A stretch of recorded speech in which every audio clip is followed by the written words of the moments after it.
ദിവസവും തണ്ണിമത്തൻ കഴിച്ചാൽ ശരീരത്തിന് എന്ത് സംഭവിക്കും? ആദ്യം, ദാഹത്തോട് വിട പറയും.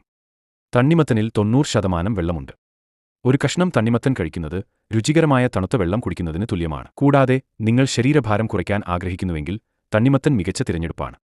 ധാരാളമായി നാരുകൾ ഉള്ളതിനാൽ വയർ ഭാരമില്ലാതെ നിറഞ്ഞതായി അനുഭവപ്പെടാൻ ഇതിന് കഴിയും. ദിവസം മുഴുവൻ വിശപ്പ് അനുഭവപ്പെടുമ്പോൾ ഇത് അനുയോജ്യമാണ്. വിറ്റാമിൻ സി, പൊട്ടാസ്യം എന്നിവയുൾപ്പെടെ കലോറിയും ഉയർന്ന പോഷകങ്ങളും ഇതിൽ കുറവാണെന്ന് നിങ്ങൾക്കറിയാമോ? രോഗപ്രതിരോധ ശേഷി വർദ്ധിപ്പിക്കാനും പോഷകങ്ങളിലൂടെ ചർമ്മത്തെ നന്നാക്കാനും തണ്ണിമത്തൻ കഴിയും. എന്നാൽ അതുമാത്രമല്ല, സമ്മർദ്ദകരമായ ഒരു ദിവസത്തിനു ശേഷം നിങ്ങൾക്ക് വിശ്രമിക്കണമെങ്കിൽ തണ്ണിമത്തനും സഹായിക്കും. ഇതിൽ മഗ്നീഷ്യം അടങ്ങിയിട്ടുണ്ട്. ഇത് ഞരമ്പുകളെ ശാന്തമാക്കാനും തലവേദന ഒഴിവാക്കാനും രാത്രിയിൽ നന്നായി ഉറങ്ങാനും സഹായിക്കുന്ന ഒരു പ്രധാന ധാതുവാണ്. തണ്ണിമത്തൻ ഒരു പ്രധാന പേശി വർദ്ധിപ്പിക്കൽ കൂടിയാണ്. കൂടാതെ ലിമോണും അമിനോ ആസിഡും അടങ്ങിയിട്ടുണ്ട്. ഇത് ശാരീരിക പ്രകടനം വർദ്ധിപ്പിക്കാനും രക്തക്കുഴലുകളുടെ ആരോഗ്യം മെച്ചപ്പെടുത്താനും സഹായിക്കുന്നു. കൂടുതൽ രസകരവും ആരോഗ്യകരവുമായ വീഡിയോകൾക്കായി ലൈക്ക് ചെയ്യുക, സബ്സ്ക്രൈബ് ചെയ്യുക.